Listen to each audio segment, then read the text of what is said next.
जी। चलिए, तो मैं आपसे बात कर रहा था कि ब्लड के अंदर तीन तरह की सेल पाई जाती है, आरबीसी, डब्ल्यूबीसी, प्लेटलेट। तीनों के काउंट मैंने आपको बताए हैं। सर कौन कौन से? यस, मुझे आप सुन पा रहे हैं ना बेटा? यस।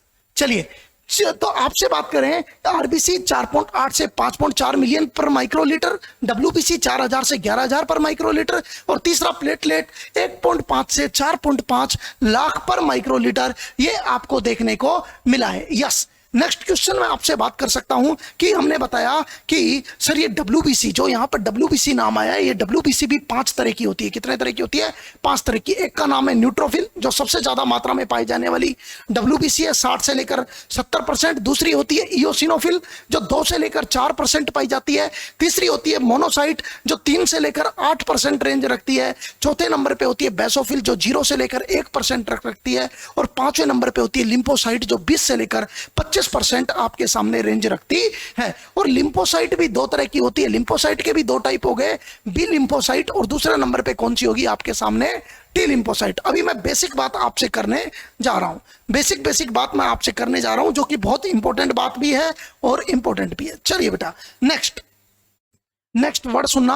आपके सामने जो मैं बात करने जा रहा हूं उसमें सबसे पहले आपको पता है आरबीसी एक ऐसी सेल है, आरबीसी के अंदर कोई न्यूक्लियस नहीं पाया जाता। नो न्यूक्लियस, कोई न्यूक्लियस नहीं पाया जाता। नो न्यूक्लियस, कोई न्यूक्लियस नहीं पाया जाता। नो माइट्रोकॉन्ड्रिया, कोई माइट्रोकॉन्ड्रिया नहीं पाया जाता, मतलब कोई अदर ऑर्गेनेल नहीं पाए जाते आरबीसी में। इसलिए इसमें डिवीजन की क्षमता भी एब्सेंट होती है। क्या होती है? डिवीजन की। तो ना तो कोई न्यूक्लियस पाया जाता है, ना ही कोई माइट्रोकॉन्ड्रिया पाई जाती है साथ में। तो ऐसी नॉन न्यूक्लिएटेड स्ट्रक्चर कौन होती है बेटा? आरबीसी के अंदर पाई जाती है। दूसरा, आरबीसी का जो साइज है वो 7.2 माइक्रोमीटर होता है, और इसकी जो शेप है वो कैसी होती है बेटा? बाइकॉनकेव। कैसी शेप होती है इसकी?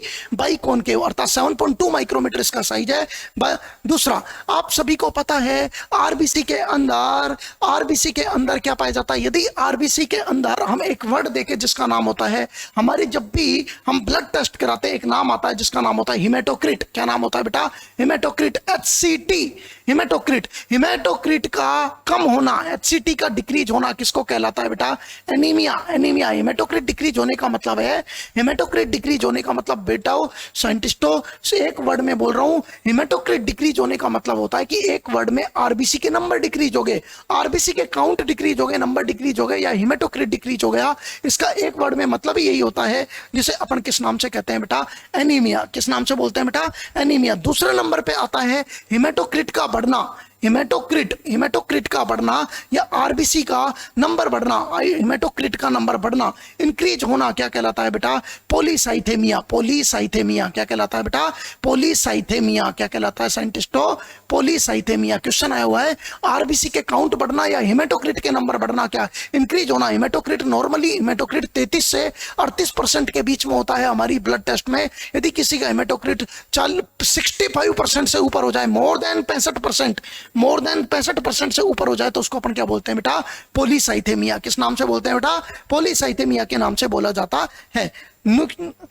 तीसरी बात, सर डब्ल्यूबीसी आपने 5 तरह की बताई थी। यदि कोई पूछे सबसे ज्यादा मात्रा में पाई जाने वाली डब्ल्यूबीसी कौन सी है, तो आप आंसर में बताना, आपका आंसर होना चाहिए न्यूट्रोफिल। यदि सबसे बड़ी लार्ज डब्ल्यूबीसी पूछी जाए, सबसे लार्ज डब्ल्यूबीसी, सबसे बड़ी डब्ल्यूबीसी कौन सी होती है, तो आंसर में देना बेटा मोनोसाइट। कौन सी होती है बेटा? सबसे लार्ज डब्ल्यूबीसी कौन सी होती है बेटा? मोनोसाइट। लार्ज डब्ल्यूबीसी कौन सी होती है?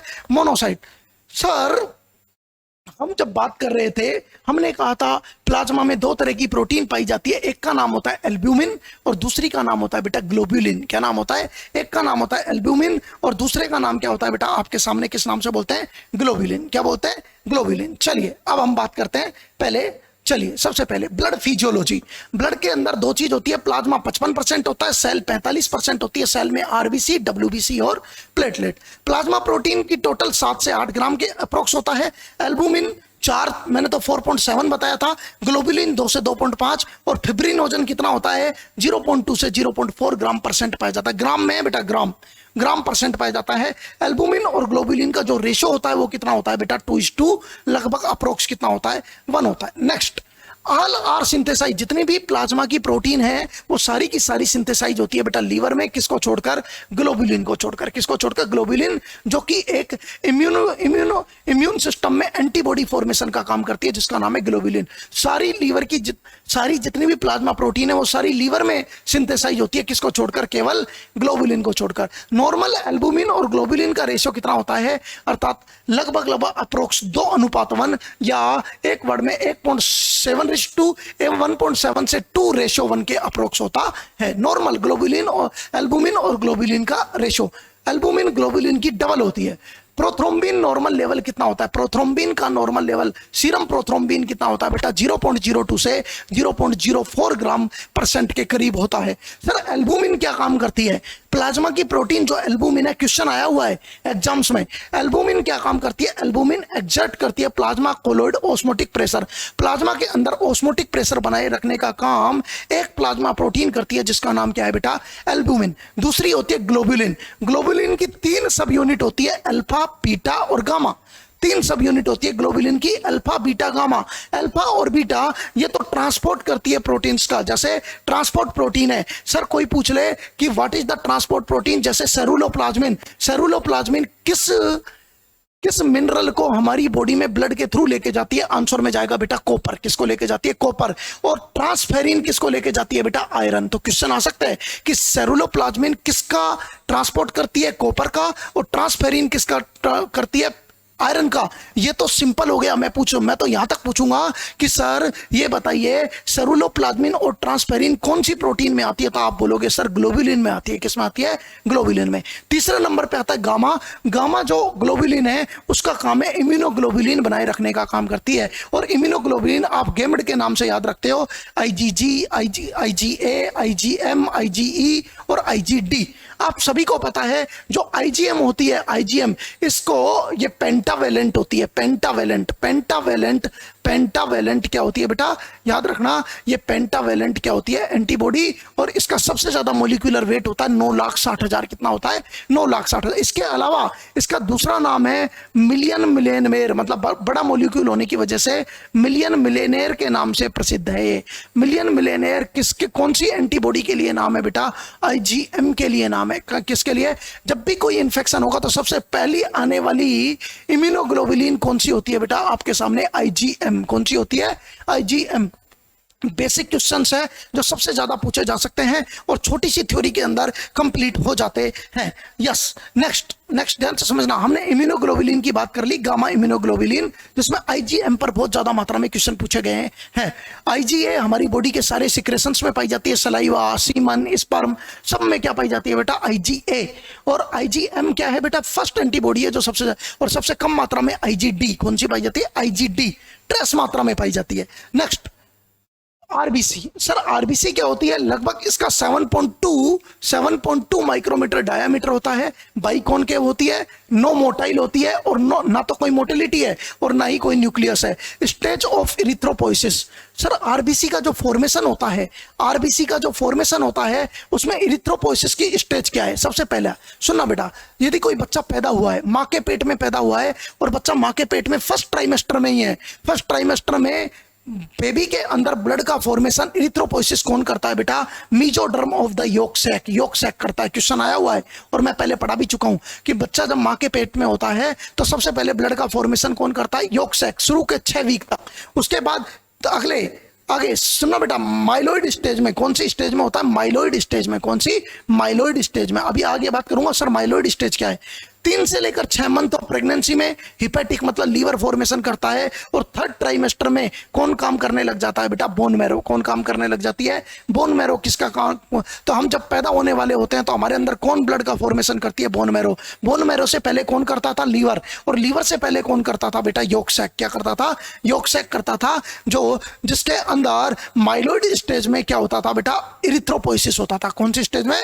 माइलॉइड। नेक्स्ट क्वेश्चन, सर दो तरह की बोन मैरो होती है जिसका नाम है red bone marrow. Sir red bone marrow क्या होती है? Red bone marrow at birth पर प्रेजेंट होती है और ऑल बोन्स है द आरबीसी। और जब बर्थ पर जब बेबी पैदा होता है तो सारी बोन्स के अंदर आरबीसी प्रेजेंट होती है, मतलब रेड बोन मैरो, सब में रेड बोन मैरो पाई जाती है। आफ्टर फैट इन्फिल्ट्रेशन, जैसे ही बच्चा बर्थ के बाद उसमें फैट भरने लग जाता है, फैट इन्फिल्ट्रेशन के फ्यू है आरबीएम और कुछ के पास ही रेड बोन मैरो मिलती है। और क्वेश्चन आ जाए कि बर्थ के बाद में जब फैट इन्फिल्ट्रेशन हो जाता है तो रेड बोन मैरो कुछ स्पेसिफिक बोन के पास में मिलती है। कौन कौन सी? लॉन्ग बोन्स, जितनी भी फीमर हो गई, ह्यूमरस हो गई, इनमें क्या मिलेगा बेटा?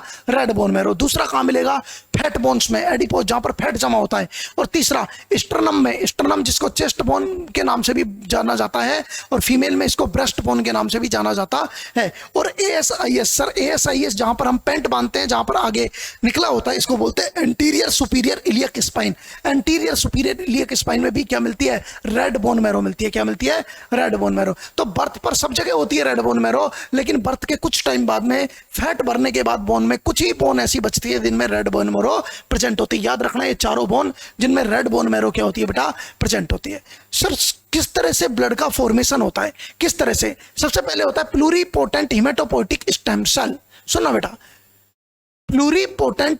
Pluripotent, what is the mean of the pluripotent? Pluripotent का मतलब होता है एक ऐसी सेल जो दुनिया में कोई सी भी सेल बना सकती है, उसे बोलते हैं pluripotent cell. Pluripotent hematopoietic stem cell होती है। ये क्या बनाती है बेटा? तीन तरह की सेल बनाती है। सीएफयू इरिथ्रोसाइट, सीएफयू मेगाकैरियोसाइट और CFU granulocyte monocyte. Sir what is this mean? सीधा सीधा कई बार ऐसे लिख देते हैं सीएफयूई। सर सीएफयू का मतलब है colony forming unit. Colony forming unit जो हिमेटोपोइटिक सेल से कौन सी सेल बनाएगी? इरिथ्रोसाइट। इरिथ्रोसाइट किसका नाम है बेटा? आरबीसी का। डब्ल्यूबीसी का क्या नाम है? ल्यूकोसाइट। और मेगाकैरियोसाइट किसका नाम है? प्लेटलेट का। तो ये वाली जो कॉलोनी फॉर्मिंग यूनिट इरिथ्रोसाइट है वो तो किसका फॉर्मेशन करेगी? आरबीसी का। दूसरा sir colony forming site megakaryocyte है वो किसका करेगी बेटा? प्लेटलेट, क्योंकि मेगाकैरियोसाइट से क्या बनती है बेटा?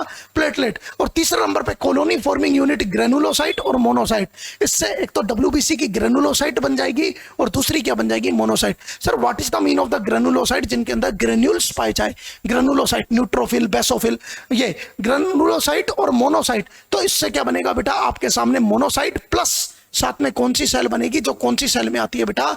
ग्रेनुलोसाइट में आती है। किस में आती है? ग्रेनुलोसाइट। अभी यह क्वेश्चन 4 बार पूछा गया है कि बोन मैरो के अंदर माइलोइड सेल और इरिथ्रोइड सेल का रेशियो क्या होता है? माइलोइड सेल जो माइलोइड सेल बनाती है जिसमें डब्ल्यूबीसी बनती है, और इरिथ्रोइड सेल का मतलब जो आरबीसी बनाती है। तो डब्ल्यूबीसी और आरबीसी बनाने वाली सेल का रेशियो क्या होता है? माइलोइड सेल ज्यादा पाई जाती है, 3:1 में पाई जाती है। तो क्वेश्चन पूछ सकता हूं कि सर बोन मैरो के अंदर क्वेश्चन पूछ सकता हूं कि बोन मैरो के अंदर माइलोइड और इरिथ्रोइड सेल का रेशियो कितना होता है? आंसर में बोलना बेटा 3:1। कितना होता है? 3:1 पाया जाता है। Next, precursors all the nucleated. जब भी आरबीसी का फॉर्मेशन, जब भी इरिथ्रोपोइसिस चलता है, तो इरिथ्रोपोइसिस जब भी चलता है कहां से? हिमेटोपोइटिक स्टेम सेल से, इरिथ्रोसाइट, जो भी इरिथ्रोपोइसिस चलता है तो शुरू की जो प्रीकसर सेल होती है वो सारी कैसी होती है बेटा? न्यूक्लिएटेड होती है। कैसी होती है? न्यूक्लिएटेड। पर लेकिन मैचर आरबीसी, जो मैचर इरिथ्रोसाइट होती है वो कैसी होती है बेटा? Non nucleated. कोई क्वेश्चन पूछे यहां पर देखो सर किस तरह से इरिथ्रोपोइसिस हो रहा है आपके सामने। इरिथ्रोपोइसिस का मतलब होता है आरबीसी फॉर्मेशन। इरिथ्रो वर्ड किसके लिए आता है? RBC formation. सुनना बेटा ढंग से, आरबीसी फॉर्मेशन। तो इरिथ्रोपोइसिस जो होता है, आरबीसी का जो फॉर्मेशन आपके सामने देखने को मिल रहा है, इसकी स्टेज क्या है? ध्यान से सुनना। सबसे पहले प्री इरिथ्रोब्लास्ट सेल बनती है। CFU colony forming unit erythrocyte से पहले क्या बनती है? प्री इरिथ्रोब्लास्ट सेल बनती है। फिर अर्ली इरिथ्रोनॉर्मोब्लास्ट बनती है, और ये दोनों कैसी होती है बेटा? बेसोफिलिक होती है। कैसी होती है? बेसोफिलिक। फिर उसके बाद में अर्ली के बाद में इंटरमीडिएट इरिथ्रोनॉर्मोब्लास्ट बनती है, ये एसिडोफिलिक होती है, और ये पहली सेल होती है जिसमें हीमोग्लोबिन दिखना अपीयर होता है। तो क्वेश्चन आ जाएगा भी, हीमोग्लोबिन पहली बार किस सेल में बनना स्टार्ट करता है? इंटरमीडिएट इरिथ्रोनॉर्मोब्लास्ट के अंदर। इरिथ्रो मतलब आरबीसी, नॉर्मोब्लास्ट सेल में देखने को मिलता है। दूसरा लेट नॉर्मोब्लास्ट। तीसरा रेटिकुलोसाइट। पहली ऐसी सेल होती है, फर्स्ट सेल होती है जो कैसी होती है, फर्स्ट सेल ऑफ आरबीसी जो कैसी होती है बेटा, नॉन न्यूक्लिएटेड होती है। कैसी होती है? जिसमें न्यूक्लियस पहली बार गायब होता है। इससे ऊपर की हर सेल में, नॉर्मोब्लास्ट में, इंटरमीडिएट में, प्रोइरिथ्रोम, सब में न्यूक्लियस पाया जाता है। पहली ऐसी सेल है जिसमें अर्थात न्यूक्लियस क्या होता है बेटा, एब्सेंट होता है, जिसका नाम है रेटिकुलोसाइट। रेटिकुलोसाइट किस में बदल जाती है? मैच्योर आरबीसी के अंदर बदल जाती है। जैसे ही न्यूक्लियस गायब होता है, साइज मेंटेन होता है, तो ये किस में चेंज हो जाती है? मैच्योर आरबीसी के अंदर चेंज हो जाती है। तो क्वेश्चन आ सकता है कि माइलॉइड इरिथ्रोलाइड से सेल का रेशियो क्या होता है? आप बोलना 3:1। क्वेश्चन पूछ सकते हैं पहली आरबीसी बताइए जिसमें पहली बार न्यूक्लियस गायब होता है। आंसर में बोलना रेटिकुलोसाइट। तो मैच्योर आरबीसी, जैसे ही मैच्योर की तरफ बढ़ती है आरबीसी, तो न्यूक्लियस क्या हो जाता है बेटा जी? गायब हो जाता है। क्या हो जाता है? गायब हो जाता है। नॉर्मल रेटिकुलोसाइट काउंट कितना होता है? नॉर्मल हमारी बॉडी में नॉर्मल हमेशा रेटिकुलोसाइट पाई जाती है। वो किस में चेंज होती रहती है बेटा? मैच्योर आरबीसी में। तो नॉर्मल हमारी बॉडी में रेटिकुलोसाइट काउंट कितना होता है? 0.2 से लेकर 2% पाया जाता है। हाई इन इन्फेंट, जो इन्फेंट्स होते हैं, चिल्ड्रंस होते हैं, उनमें ज्यादा मिलता है।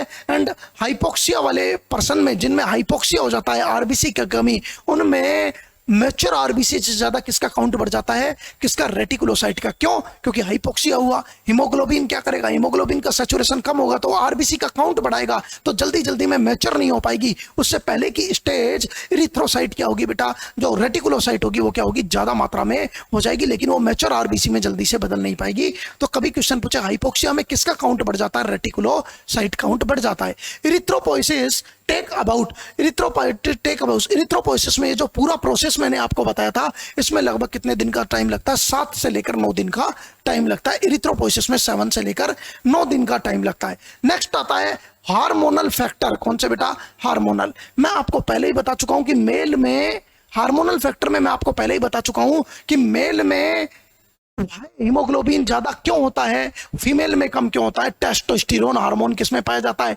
मेल में। टेस्टोस्टेरोन स्टिमुलेट करता है इरिथ्रोपोइसिस को। कहां पर? किडनी पर टेस्टोस्टेरोन, साथ में बोन मैरो में, और तीसरा अननोन कॉज, मतलब किसी भी तरह से किडनी और बोन मैरो में बढ़ाकर। Reason of the male having more haemoglobin, यही रीजन है कि मेल के अंदर हीमोग्लोबिन ज्यादा पाया जाता है, क्योंकि मेल में क्या पाया जाता है बेटा? टेस्टोस्टेरोन हार्मोन्स होता है जो स्टिमुलेट करता है किसको बेटा? इरिथ्रोपोइसिस को। याद रखना, आंसर इज द टेस्टोस्टेरोन। इसकी वजह से मेल में हीमोग्लोबिन ज्यादा पाया जाता है। Next sir WBC. अभी मैंने आपको बताया था डब्ल्यूबीसी, क्वेश्चन समझना बेटा। डब्ल्यूबीसी 2 तरह की होती है, जिनको ल्यूकोसाइट भी कहते हैं। याद रखना, 4 बार क्वेश्चन पूछा गया स्टेट लेवल में और सेंट्रल लेवल में। कौन सी डब्ल्यूबीसी ग्रेनुलोसाइट में आती है और कौन सी एक ग्रेनुलोसाइट में आती है? अभी मैंने पीछे बताया आपको, ग्रेनुलोसाइट में कॉलोनी फॉर्मिंग यूनिट बताई थी, ग्रेनुलोसाइट और मोनोसाइट। ये CFU एक तो मोनोसाइट बनाती है और एक क्या बनाती है बेटा? ग्रेनुलोसाइट। पहले समझ लो कि ग्रेनुलोसाइट में कौन कौन आता है। सर ग्रेनुलोसाइट में कौन कौन आता है? न्यूट्रोफिल आती है, दूसरा इओसिनोफिल आती है, और तीसरा कौन सी आती है? बेसोफिल, न्यूट्रोफिल और इओसिनोफिल। ये तीनों ग्रेनुलोसाइट में आती है।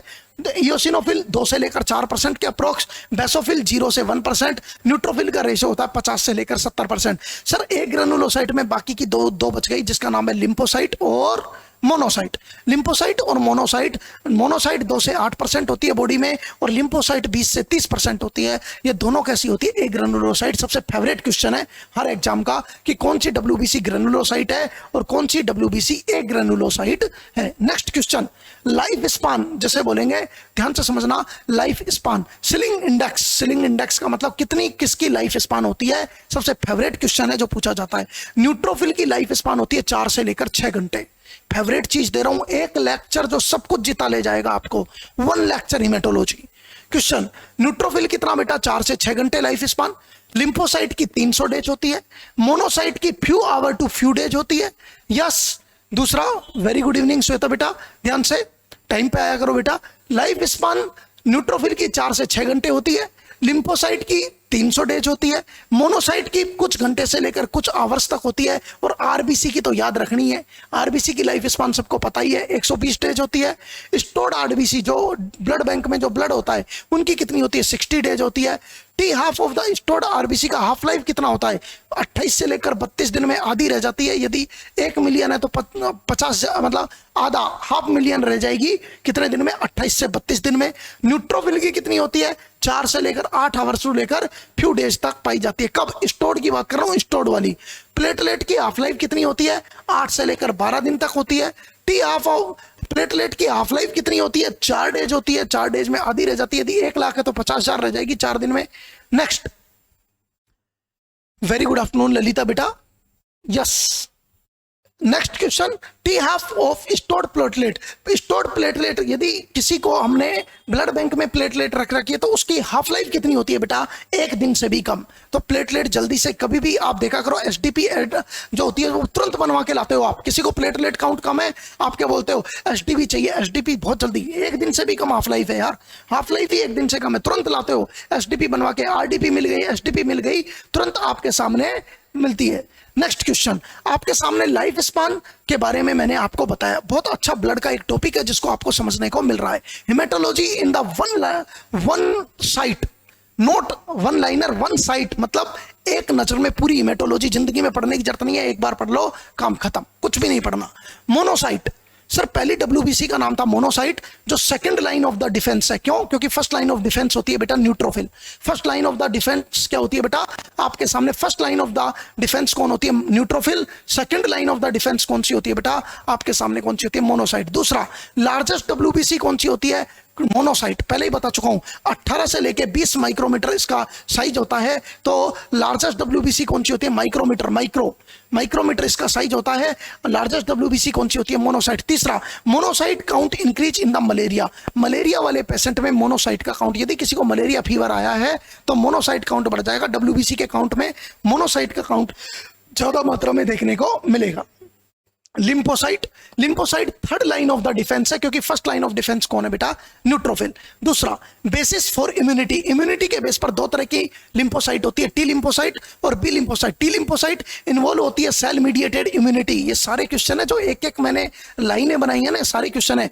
टी लिम्फोसाइट इन्वॉल्व होती है सेल मीडिएटेड इम्यूनिटी में, जबकि बी लिम्फोसाइट इन्वॉल्व होती है ह्यूमरल सेल इम्यूनिटी में। ह्यूमरल सेल इम्यूनिटी में अर्थात कौन सी होती है बेटा? B lymphocyte. Cell mediated immunity is induced by the T lymphocyte और B lymphocyte humoral cell immunity में काम आती है। प्लाज्मा सेल, बी लिम्फोसाइट से प्लाज्मा सेल एंटीबॉडी सिक्रेशन काम करती है। प्लाज्मा सेल का काम क्या होता है? एंटीबॉडी का फॉर्मेशन करना। मल्टीपल माइलोमा एक ऐसी डिजीज है जिसमें प्लाज्मा सेल कैंसर सेल के अंदर चेंज हो जाती है। प्लाज्मा सेल एंटीबॉडीज फॉर्मेशन करके कैंसर सेल जिसे बोलते हैं मल्टीपल माइलोमा डिजीज, क्या बोलते हैं? Multiple myeloma. Next, antibodies in humoral immunity. कौन सी एंटीबॉडी है जो ह्यूमरल इम्यूनिटी में काम आती है? IgG, IgA, IgM, IgD, IgE, पांचों ह्यूमरल इम्यूनिटी में काम आती है। इसीलिए तो आपने बोला है कि बी लिम्फोसाइट किस में काम आती है? ह्यूमरल इम्यूनिटी में। नेक्स्ट, आईजीए सिक्रेटरी एंटीबॉडी है। Small lymphocytes, small lymphocytes are the more maturated. Lymphocyte एक लार्ज लिम्फोसाइट है, एक स्मॉल है। ज्यादा वाली अर्थात ज्यादा मैच्योर कौन सी होगी बेटा? स्मॉल, याद रखना, small lymphocyte is the more mature then larger lymphocyte. Small वाली ज्यादा होती है। नेक्स्ट, इयोसिनोफिल जो कितने परसेंट होती है?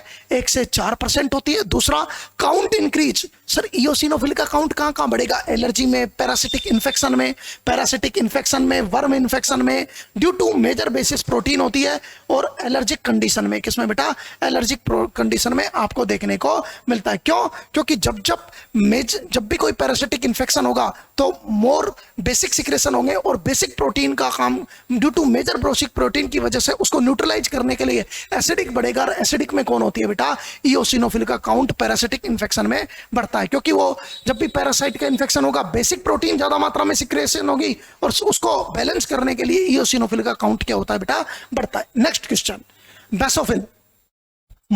हर बार क्वेश्चन आता है आपके डब्ल्यूबीसी से, कोई ना कोई क्वेश्चन इनमें से उठ के आएगा। बेसोफिल 0 से लेकर 1% होती है। सिंथेसाइज एंड सिक्रेट हिपेरिन और हिस्टामिन का क्या करती है बेटा? सुनना बेटा, बेसोफिल 0 से 1% होती है। सिंथेसाइज और सिक्रेट करती है बेटा किसको? हिपेरिन। और हिस्टामिन को क्या करती है? सिक्रेट करती है। आपको पता होना चाहिए, क्वेश्चन आया हुआ है, हिस्टामिन का सिक्रेशन किस डब्ल्यूबीसी से होता है? आंसर में बेसोफिल। और जब जब हिस्टामिन का सिक्रेशन होगा तब तक ईचिंग होगा, मतलब प्यूराइटिस। प्यूराइटिस मतलब होता है बेटा ईचिंग। प्यूराइटिस मतलब क्या होता है? इचिंग। एक क्वेश्चन मैं आपको बताता हूं। नीट पीजी के कुछ क्वेश्चंस मैंने आपको कल भी बताए थे। नीट पीजी 11 सितंबर 2021 को हुआ था और नीट पीजी के एग्जाम में एक क्वेश्चन था, एक फीमेल है जिसके वेजाइनल डिस्चार्ज लेके आई है लेकिन उसमें इचिंग नहीं है और डिस्चार्ज 13वें दिन है, 13वें दिन डिस्चार्ज है। तो बताइए, इचिंग नहीं है बिल्कुल भी, 13 डे डिस्चार्ज है, नो इचिंग, नो कोई कंप्लेंट, सिर्फ डिस्चार्ज है, वेजाइनल डिस्चार्ज। तो क्या है ये? A option bacterial vaginosis, B option trichomonas vaginalis, third number पे दिया था कैंडिडियासिस। सब बच्चे लगा के आगे बैक्टीरियल वेजाइनोसिस, कैंडिडियासिस, ना तो कोई कर्डी डिस्चार्ज दिया, ना कोई कुछ दिया, ना कोई इचिंग दी। अरे बिना बैक्टीरियल वेजाइनोसिस तो बिना इचिंग के हो ही नहीं सकता। और फोर्थ ऑप्शन था physiological, it is a physiological, answer is the it is a physiological. क्यों? क्योंकि 13 डे पर वैसे ही स्पिन बर्कट अपीयरेंस आ रही है और वहां पर तो सर्वाइकल म्यूकस वैसे ही लिक्विड फॉर्म में ज्यादा मात्रा में पाई जाती है। ऐसा ही मैंने एक आपको क्वेश्चन वहां पे भी बताया था और उस क्वेश्चन का नाम आपको मैंने